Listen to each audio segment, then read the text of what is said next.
propos de la ruralité, tu as commencé à nous parler aussi d'agriculture. Est-ce que tu pourrais nous en dire plus sur l'état de l'agriculture dans la circonscription? Alors, dans la circonscription, on a eu une illustration de l'état de l'agriculture au niveau français et international, c'est-à-dire des paysans qui vivent de moins en moins bien, de façon évidente, avec des problèmes d'endettement massif. Il y a souvent une difficulté pour le citoyen lambda à comprendre que les paysans se plaignent alors qu'ils ont des gros tracteurs, en oubliant que ces tracteurs ils sont essentiellement propriété de leurs banquiers, très souvent. Et donc ça c'est un élément. Et puis on a une agriculture spécifiquement dans nos territoires qui est orientée depuis très longtemps justement sur la valorisation de produits à faible valeur ajoutée sur des grandes surfaces pour se mettre, comme on nous le dit, en compétition dans cette grande guerre internationale de recherche de bas coûts de production.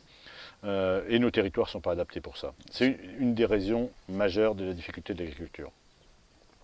Ok, alors du point de vue du programme que tu défends, comment tu vois alors l'évolution souhaitable de l'agriculture en France et notamment dans le territoire qui est le nôtre? D'abord par des échanges équitables et équilibrés, le protectionnisme solidaire qu'on évoque pour d'autres secteurs de l'industrie ou des services est à remettre d'abord dans le domaine agricole, puisque c'est le secteur qui a été le plus précocement jeté dans l'arène de la mondialisation.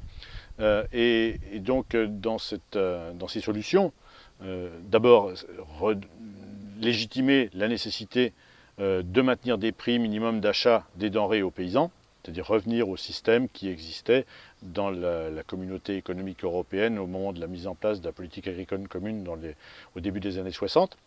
Il n'y a pas de solution sans prix minimum. Je pense que les producteurs de lait l'ont compris, et la politique de l'offre qui a été l'orientation dans le précédent quinquennat depuis 2014 vers une politique de l'offre, ça se concrétise dans le domaine agricole par des prix les plus bas possibles pour pouvoir espérer avoir un acheteur en face de ces prix les plus bas.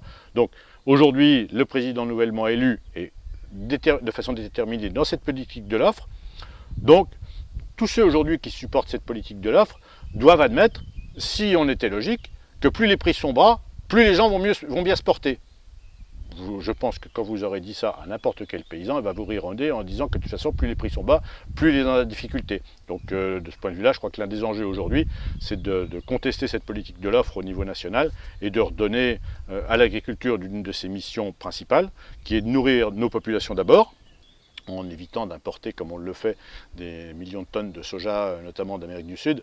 Ça, c'est la première chose. Nourrir nos populations de façon la plus autonome possible, relocaliser les échanges, faire évoluer les pratiques agricoles vers des systèmes qui soient plus compatibles avec la durabilité de la planète et la nécessaire transition écologique et environnementale, et puis permettre que dans le cadre communautaire, il y ait une solidarité qui soit exercée, qu'il y ait un pouvoir plus grand qui soit donné aux producteurs, alors qu'on a fait depuis en gros une vingtaine d'années que donner du pouvoir aux industriels et à la grande distribution. Il y a donc nécessité de remettre à pas un vrai projet d'organisation des producteurs, d'organisation des paysans, pour que ceux-ci reprennent du pouvoir avec leurs produits qui sont indispensables pour la vie dans nos sociétés.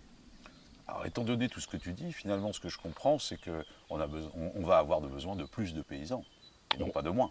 On a déjà besoin de plus de paysans. Il y a une demande très forte, il y a une contradiction qui est majeure, qui est patente, qui est de plus en plus explosive. D'un côté, des paysans qui souffrent sur des grandes surfaces, y compris ce qui paraît totalement déraisonnable, mais qui est une réalité sociale aussi. Et de l'autre côté, des jeunes, souvent, parfois des moins jeunes, venus d'un peu partout au niveau géographique ou social, qui cherchent des petites fermes, des petites surfaces pour exercer un autre type d'agriculture qui correspond à une demande sociale, qui correspond à une nécessité de faire évoluer les pratiques agricoles et de sortir de cette soumission que les paysans subissent du diktat de leurs acheteurs et de leurs transformateurs, et puis qui permettent de maintenir une population de plus en plus grande dans nos territoires ruraux, dont c'est l'un des principaux enjeux pour résoudre les défis de notre désertification rurale.